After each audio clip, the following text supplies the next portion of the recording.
Hey, Dr. Phil here, and I want to talk to you about March Madness. You know, this is the time of year where everywhere you turn, on every channel, you're either watching basketball or you're watching highlights about basketball. And this can be and has been really exciting, right?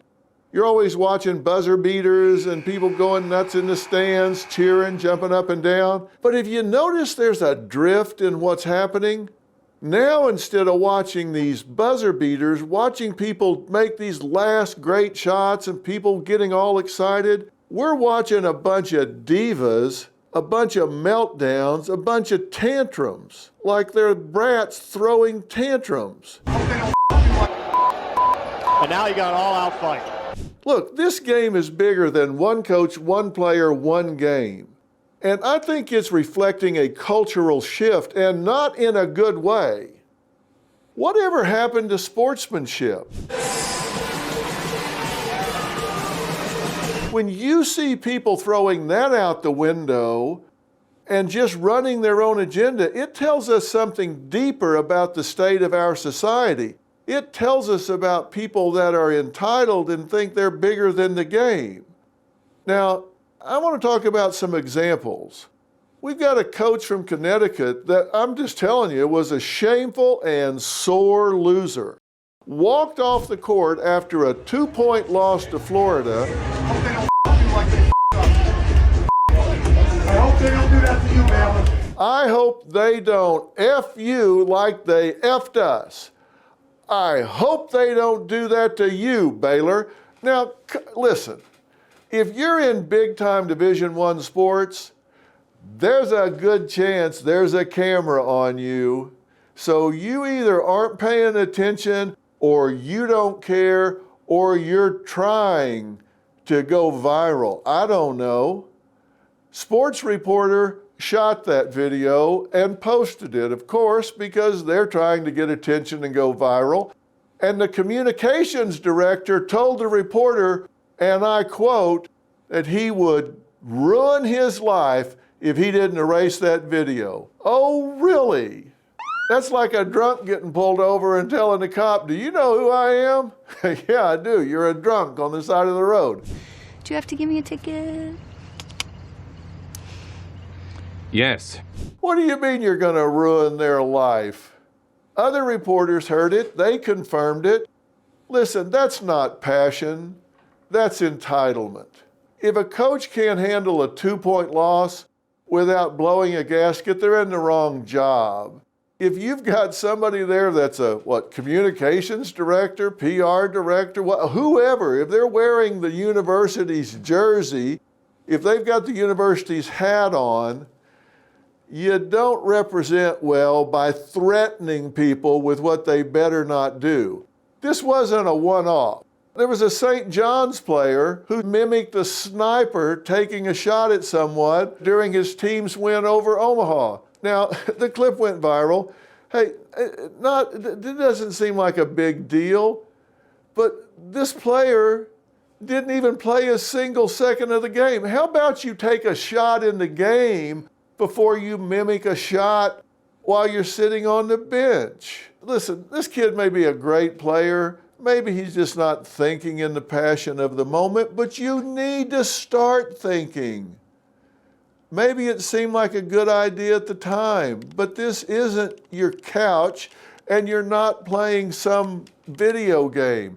Good thing he's not in the NFL, because if you think back, Patrick Mahomes was fined $14,069 last season after he mimicked shooting a rifle. Now, maybe that's overkill. Maybe they're overreacting, but pay attention. If that's the standard, think about it. Don't do it. And look, it's not just men, not just boys being boys or men being men. An Ohio State player flipped double birds at the fans. Really? Don't you know mom and dad are proud?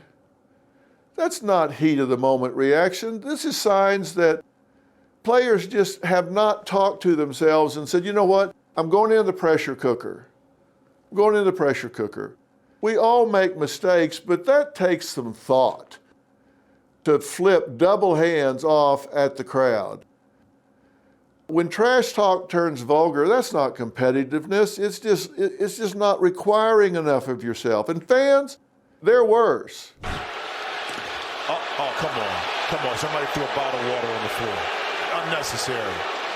It's going to be a cleanup here. Come on, man. That was a full bottle of water, too. That was very dangerous. A Louisville fan threw a water bottle onto the court during the team's loss to Creighton. There's a certain mob mentality, and what is fueling this? Is it just immaturity? Are they showing up drunk?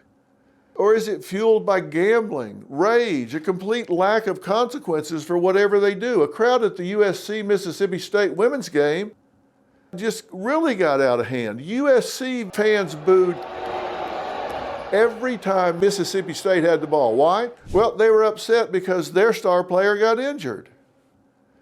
If you've been watching March Madness, you've seen commercials about online harassment of players, coaches, and officials. There's losing, and then there's being the loser. Game time comes with enough pressure. Way too often, people are betting on sports, losing, and taking it out on the athletes. Only a loser would harass college athletes after losing a bet. But it happens almost every day. The NCAA flagged 72,000 harassing emails from so-called fans. Why? Well, many gambled on a game and lost. They thought, okay, you worked for me. I put money on this game, you didn't perform, so I'm going to call you names. I'm going to send you harassing emails. According to the American Gaming Association, $3.1 billion will be bet during March Madness. That doesn't buy you a ticket to being foolish. When you mix big emotions, big money, and total anonymity, what do you get? A society addicted to outrage, high on drama, and allergic to accountability. It doesn't give you the right to abuse athletes. And it's not just college. New York State girls high school game, Northville's coach got fired after pulling one of the players' hair. What are you thinking? I mean, do some critical thinking. Role play this out. I'm going to get upset, yank one of my players' hair. Grab him by the hair, yank him. Let's think of the different scenarios. What can possibly happen here? You think they're going to have a meeting and say, hey, way to motivate your players. Good job. Or are they going to say, that's abusive. Everybody saw that. Now we have to do something. Yeah, not a good choice. Perhaps the most disgusting moment. Getting really heated here in the stands. And here we go. Really heated in the stands. And now you got an all-out fight. A brawl breaks out in the stands at a Pennsylvania high school playoff game. So you got to ask yourself, look, why is this happening? I mean, you see this sometimes overseas when you see soccer games where there are big crowds, 100,000 plus. People get upset. Stampedes start. People get trampled to death. And we think, how in the world could they do that? Well, you're seeing the beginnings of it right here. We have created a culture where we are giving ourselves permission to let emotions, rather than logic, rule our choices. Why are we doing that? We expect to get away with it. We think we're entitled to vent, where it's okay to lash out, lose control, and then we expect to just go get in our car and drive away. But you know what? Most of the time, that probably is what happens. We're just being honest. Most of the time, you can yell, scream, call names, throw your popcorn at somebody, act a fool, get in the car, go home. But what about the times that that's not what happens? We've got grown men and women coaches and leaders setting a tone with temper tantrums and personal attacks. You think players and fans don't pick up on that? They do. Look at here. Bobby Knight just threw his chair. And he did. He punched him. Oh! He punched him. We're role models. Are we modeling bad behavior? Have you ever seen a brawl break out at a Little League game? Parents attacking or berating refs or coaches? And by the way, most of the time, those refs and coaches are either volunteers or they're working for like $10 a game. Parents took over the field at a youth baseball game in Lakewood, Colorado. The players just 7 years old, and this whole thing apparently started over a call made by a 13-year-old umpire. They don't pay them enough to put up with that. And then, of course, kids say, well, monkey see, monkey do. So what happened to sportsmanship? Where did it go? Just get up and walk away? We used to celebrate players who showed grace in defeat and humility in victory. Now we glorify drama, disrespect, viral moments. We prioritize going viral over values. Look, team sports are great. I grew up in athletics. I learned so much from it. When you're part of a team, you learn to work together. You learn to support the people next to you. You learn, I can't quit on me or I quit on them. You learn grit. You learn discipline. You learn that you're part of something bigger than yourself.